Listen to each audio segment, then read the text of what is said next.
The landlord told me one thing before I arrived: never open the freezer in the basement. On the third night, I opened it anyway. I'd found the cabin on a rental site I'd never heard of before. The kind with no reviews, no photos of a smiling host, just a listing with a low price and a warning in the description. Quiet, isolated, perfect for someone who wants to disappear for a while. After 11 years of being someone's wife, disappearing sounded like exactly what I needed. The divorce had been final for 3 months. I'd spent those months learning how strange silence feels when it isn't shared with anyone. So I booked a week alone at a lake cabin in rural Minnesota, deep enough in the woods that my phone lost signal 20 minutes before I even arrived.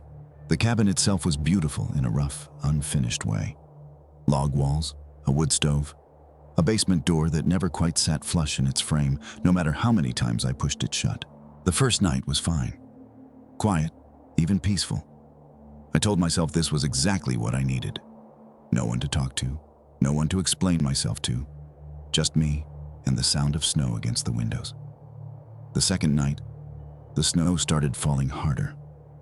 By morning, it had buried the driveway entirely. My car sat under 2 feet of white, and the road beyond it had disappeared completely. That evening, the generator sputtered once and went quiet. I sat in the dark for a long moment, telling myself it was nothing. The generators just did that sometimes in the cold. That's when I heard it for the first time. A knock. Slow, low, deliberate, coming from somewhere below my feet. I checked my phone. 3:00 a.m. Exactly. I told myself it was pipes settling in the cold. I didn't fully believe that, not even for 1 second. The knocking stopped as quickly as it started, and I lay awake until the gray winter light finally came through the curtains. In daylight, everything felt smaller, more explainable. Old cabins settle, pipes contract in the cold. I made coffee and I almost believed my own excuses.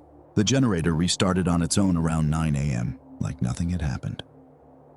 I checked the fuel gauge, checked the wiring I barely understood, and found nothing wrong. That should have relieved me. Instead, it just meant I had no explanation to hold on to. Around noon, I went looking for firewood in a closet off the kitchen and found an old emergency radio buried under a stack of blankets. The hand crank kind, dusty, clearly untouched in years. I set it aside without thinking much of it. I had cell service problems, not emergency problems, not yet. It was early afternoon when I noticed the note taped inside a kitchen cabinet, half hidden behind a stack of mismatched plates. Handwritten, faded, just one line. Never open the freezer in the basement. I remembered the email from the landlord saying almost the exact same thing, word for word, days before I arrived. I told myself it was probably just an old appliance warning. A freezer that didn't seal properly, maybe a fire hazard, maybe something practical and boring. Landlords write strange rules for strange, ordinary reasons all the time. I decided not to think about it. That evening, I tried emailing the landlord to ask about the generator, mentioning I'd found the radio and asking, casually, why the freezer note existed at all. The response came fast, too fast, given I had barely any signal to send it in the first place. It was short, polite. It sidestepped my question entirely. Best not to worry about the basement. Everything up here should keep you comfortable enough. Up here. Like he was somewhere close. Like he already knew exactly where I was standing when I read it. That night, the knock came again. 3:00 a.m., precise as a clock. This time I counted. 3 knocks, a pause, 3 more. Coming, unmistakably, from the basement door that never sat flush in its frame. I sat up in bed for a long time, telling myself, again, that old houses make old house sounds. I almost believed it. Almost. By the 4th day, the snow hadn't stopped, and neither had the knocking. Every night, exactly at 3:00 a.m., 3 knocks, a pause, 3 more. Steady enough that my body started waking up on its own a few minutes before it began, like some part of me had learned the rhythm without my permission. I stopped telling myself it was pipes. That afternoon, while searching for extra blankets, I found a small brass key tucked behind a loose brick inside the fireplace. Not hidden well, more like someone had wanted it findable, eventually, by exactly the kind of person who'd start searching. I turned it over in my hand for a long time before I let myself admit what had probably opened. I told myself I needed to know. I told myself not knowing was worse than whatever I'd find. The basement was colder than the rest of the house, lit by a single bare bulb that buzzed faintly overhead. The freezer sat against the far wall, industrial, heavy, humming low. My hands were shaking when I fit the key into the lock. It turned easily, like it had been waiting. The freezer was empty. Not empty like unused, empty like recently emptied. Frost clung unevenly to the corners, and near the back, barely visible, was a long, faint discoloration in the metal. The kind that comes from something having rested there for a very long time before finally being taken out. I closed the lid, locked it again with hands that wouldn't quite steady, and went back upstairs telling myself that whatever this was, it was over now. Whatever the knocking had been about, I'd finally seen the truth of it, and the truth was nothing. An empty freezer. Nothing to fear. That night, the knocking didn't come from the basement at all. It came from directly behind my bedroom door. 3 knocks. A pause. 3 more. Closer than it had ever been, patient in a way that made my skin crawl.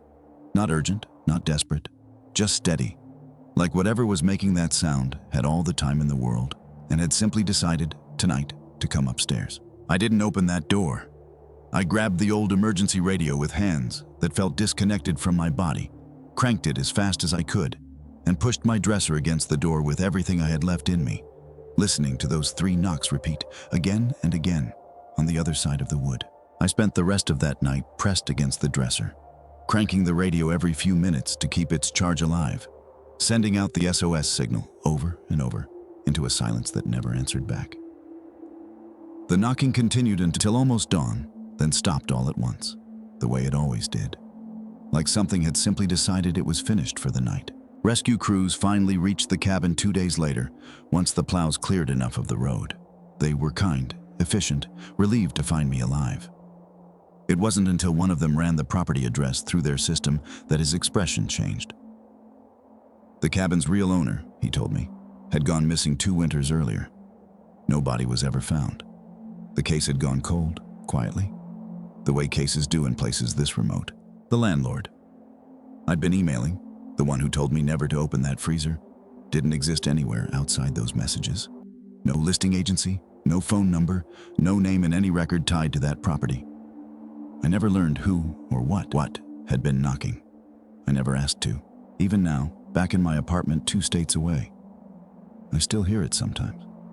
3 knocks, a pause, 3 more, somewhere just at the edge of sleep. I tell myself it's just my mind, replaying something it hasn't finished processing. Some nights, I almost believe that. 5 of us went into those woods. 1 of us came back, and I still can't tell you what happened during the last 6 hours before I did. I'm Maya. I run a small YouTube channel with my 4 closest friends.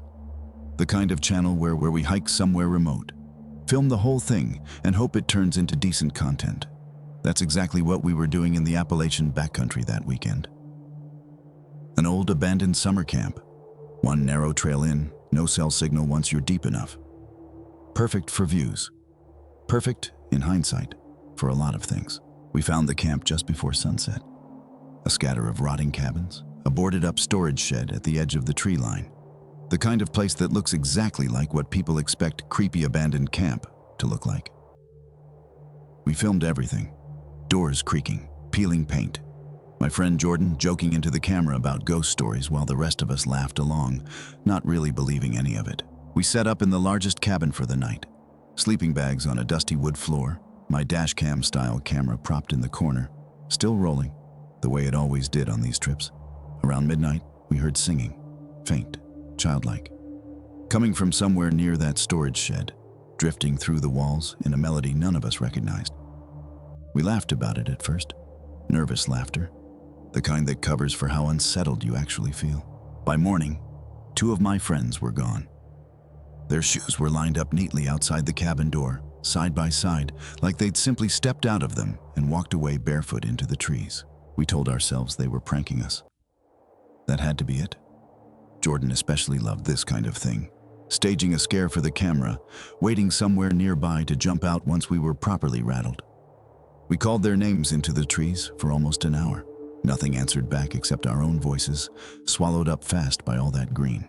By early afternoon, a third friend, Priya, said she wanted to check the storage shed. Maybe they were hiding in there, she said, waiting us out. I told her not to go alone. She went anyway, camera in hand, saying she'd be right back. She didn't come back right away. When she finally did, almost 20 minutes later, she looked different. Pale, unsteady, saying she couldn't remember what she'd found in there, only that the shed had been locked from the inside and she didn't know how she'd gotten back out. I told myself heat exhaustion, dehydration, stress doing strange things to memory under pressure. I'd read about that happening to people in survival situations. It made sense. I needed it to make sense. That evening, checking my camera to see if it had caught anything useful near the shed, I noticed something small and wrong, a timestamp gap. 2 hours of footage simply weren't there, cut clean between one frame and the next. No glitch, no corruption, just gone, like something had been deliberately removed. I didn't tell the others. I told myself it was a technical error, a corrupted file. Nothing more sinister than bad luck with an old memory card. That night, the singing came again. Closer this time. Closer than the shed should have allowed for. And this time, when I got up to check on my last remaining friend sleeping beside me, her sleeping bag was already empty. I was alone, completely alone, in a rotting cabin at the edge of the Appalachian wilderness, with no signal, no trail markers I trusted anymore, and 4 sets of shoes lined up outside a door that led to nothing but trees. I grabbed my camera on instinct. The one thing that had been recording this entire time, the one thing that might actually tell me what had happened, while my own memory clearly hadn't been keeping up. My hands were shaking too badly to hold it steady as I scrubbed back through the footage. What I saw didn't match anything I remembered living through. In the footage, I watched myself walk calmly toward the storage shed, sometime past midnight, footage I had no memory of at all, pushing open a door that, in my memory, had stayed locked and untouched the whole night. I watched myself standing very still just outside it, head tilted slightly, listening to that same faint singing for nearly 6 full minutes before the footage cut again. I didn't remember any of it. Not 1 second. The singing started again while I sat there, frozen, staring at a version of myself I didn't recognize on a 4-inch screen. This time, I didn't tell myself it was recorded, or distant, or explainable. It was close. Close enough that the leaves near the cabin's broken window were moving in a rhythm that didn't match the wind. I forced myself to keep watching the footage as I moved, using it like a map, trying to see, frame by frame, which direction my friends had walked in the parts I couldn't remember living, hoping some unconscious part of me had left a trail even my memory hadn't kept. The footage showed a narrow gap in the tree line east of the shed, a path none of us had noticed on the way in. I didn't know if following it meant finding my friends or finding whatever had taken them. I didn't have another option. I ran, camera still recording, retracing a path. Some other version of me had apparently already walked once, blind, in the dark, hours earlier. And I had absolutely no memory of any of it at all. I made it out. I don't fully know how. I remember trees and my own breathing, and the trail finally widening enough for me to run in a straight line instead of stumbling through brush. I flagged down a truck on the main road 2 hours later, barely coherent. And the police were at that camp within the hour. They searched the property for days. They found the shed, the cabins, disturbed ground near the tree line. But no trace of my 4 friends. Not one. What still keeps me up at night isn't just that. It's what happened when I handed over my camera footage as evidence. The timestamps didn't match what the police's own body cameras recorded at the same coordinates, same hours, same locations. Where my footage showed an empty shed interior, theirs showed shelving, tools. No sign it had ever been disturbed the way mine suggested. A detective sat across from me for a long time, watching both versions side by side, and didn't have an explanation for either one. Investigators eventually found something buried near the shed's foundation. Old wiring, a small hidden speaker, a timer switch. Someone had been staging that singing for a long time, on more than just us. But no one could explain the missing hours in my memory. No one could explain why my camera showed things that, according to every other piece of evidence, apparently never happened at all. I still watch that footage sometimes, late at night, looking for something I might have missed the first 50 times. I've stopped believing my own memory is something I can fully trust. What scares me most isn't not knowing where my friends are. It's knowing that some version of that night happened to me, and I wasn't the one who lived through it. Police found that cabin 3 years later. The door was still locked from the inside, and on the wall, there were 47 scratch marks. My name is Claire. I'm 29, and back then I was finishing my master's thesis on subalpine forest ecology. I needed silence, real silence. No roommates, no Wi-Fi notifications, nothing pulling my focus. I found a cabin listing online. Cheap, remote, tucked deep in the Colorado Rockies. 20 kilometers from the nearest ranger station. No cell signal listed as a feature, not a warning. I brought my dog, Biscuit, a small terrier mix who went everywhere with me. I figured a week alone with my laptop, my notes, and my dog would be exactly what I needed. The drive-in took almost 2 hours past the last paved road. Pine trees pressed in close on both sides, the light going dim and green, even at midday.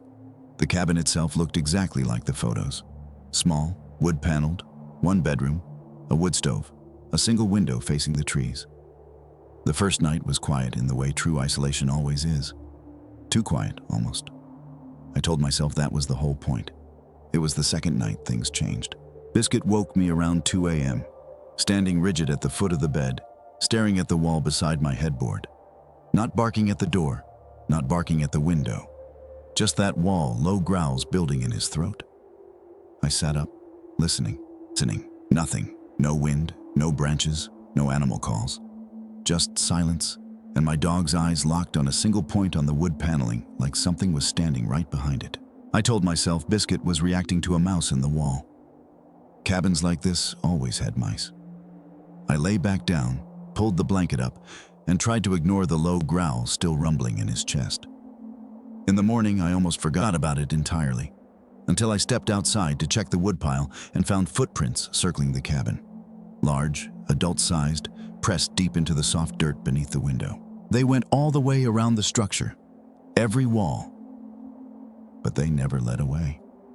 No trail heading back toward the dirt road, no path breaking off toward the trees.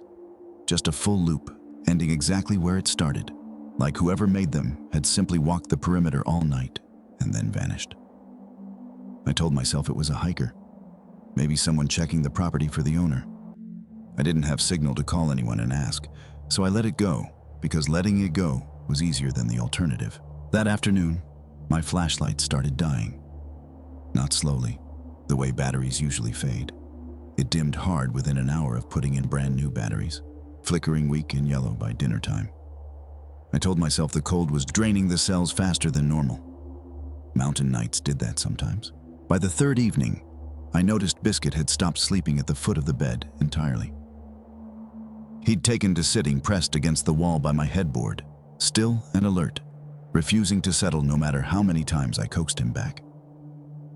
I ran my hand along that section of wall before bed, half out of curiosity, half just to prove to myself there was nothing there. My fingers caught on something small. A hole, barely the width of a pencil, drilled clean through the wood paneling, positioned at almost exactly the height of my pillow when I lay down. I sat frozen on the edge of the bed, my fingers still resting against that small, perfectly round hole. It wasn't a knot in the wood. It wasn't rot or an old nail hole. The edges were smooth, deliberate, drilled with precision, and it sat exactly where my head would be the moment I lay down to sleep. My pulse hammered as I leaned closer, angling my dying flashlight against the gap. I couldn't see through it in the dark, but I didn't need to. I understood immediately what it meant. Someone had drilled that hole on purpose, at exactly the height needed to watch whoever slept in this bed. Not recently either. The wood around the edges had darkened with age, worn smooth by years of exposure. This wasn't new. This had been here long before I ever booked this cabin. I thought about the footprints circling the structure, with no trail leading away. I thought about Biscuit refusing to leave that wall. I thought about my flashlight dying faster than any battery should. Someone had been watching me sleep. Maybe for days, maybe longer. I didn't scream. I didn't run outside into the dark forest with no signal and no idea which direction help actually was. Instead, I made myself breathe slow, forced my hand steady, and did the only thing that felt like it might actually work. I turned off the flashlight completely, climbed back into bed fully clothed, and pretended to sleep. My phone had no signal, but the camera still worked. I angled it toward the wall beneath my blanket, recording in total darkness, catching whatever sound came through that hole. At one point, so faint I almost convinced myself I'd imagined it, I heard breathing, slow, patient, coming from inside the wall itself. I lay there for hours, rigid, silent, Biscuit pressed tight against my side, both of us listening to something on the other side of 6 inches of pine board breathe in the dark. Just before dawn, I heard movement, a soft shifting sound, then footsteps retreating, slow and unhurried, fading toward the back of the cabin. I didn't wait to see if they'd return. The second the light outside turned gray, I grabbed my bag, scooped up Biscuit, and ran. 20 kilometers of forest between me and the ranger station. I ran almost all of it. I made it to the ranger station a little after 9 that morning, legs shaking, Biscuit trembling in my arms. It took 2 officers and a search team most of the day to get back to that cabin. What they found explained everything, and somehow made it worse. Behind the wall by my bed was a narrow, hidden space, barely wide enough for a person to stand, built directly into the cabin's original construction. A crawl space with a single chair, a small shelf, and that one drilled hole aimed straight at the bed. On the shelf was a logbook, dozens of entries spanning years, dates, names, small handwritten notes about each guest who'd ever slept in that room. Mine was the most recent entry, unfinished, cut off mid-sentence. Whoever built that space was never found.